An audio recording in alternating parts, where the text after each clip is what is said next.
Yeah, I just wanted to go over question one again on the first passage that we were reviewing, and there was kind of a play on words that really tricked me up for some reason. And let's kind of go through and just really understand why answer A is the best answer. So, which of the following is not a valid rationalization for the results of the solubility tests? So, the answer A is CO2 and H2S are polar molecules, while N2 is not. There is definitely a flaw with that because N2 is not polar, but then CO2 is not polar.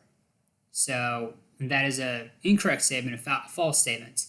And then we said that CO2 and H2S produce ions in solution while N2 doesn't. That's correct. We have a system of equations supporting CO2 and H2S as ultimately donating hydrogen in solution. And CO2 and H2S are weak acids in water, and N2 is not.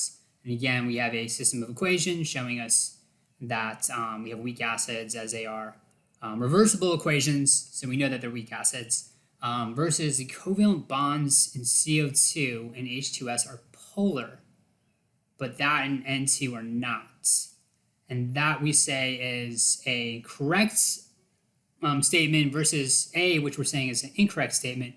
And it's kind of a play on words. They're kind of isolating the individual covalent bonds for CO2.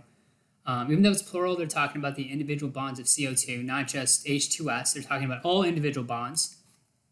And if we look at CO2, the individual bonds will show that yes, there is polarity between the carbon and oxygen. However, both of them together will have two vectors that end up canceling out, giving the fact that CO2 is nonpolar versus hydrogen sulfide, which has a sulfur atom flanked by two hydrogen atoms, and this has polarity. Obviously, both its sulfur hydrogen bonds and overall it has polarity, as the sulfur is the one that's taking the majority of that electron density. So that is why for number one, the best answer is going to be A, because D is a true statement. The covalent bonds in CO2 and H2S are polar, but that for N2 obviously is going to be that triple bond in nitrogen, and they're going to have two vectors that cancel out as well. So those are going to be nonpolar. Anyways, thank you very much for your time. Bye.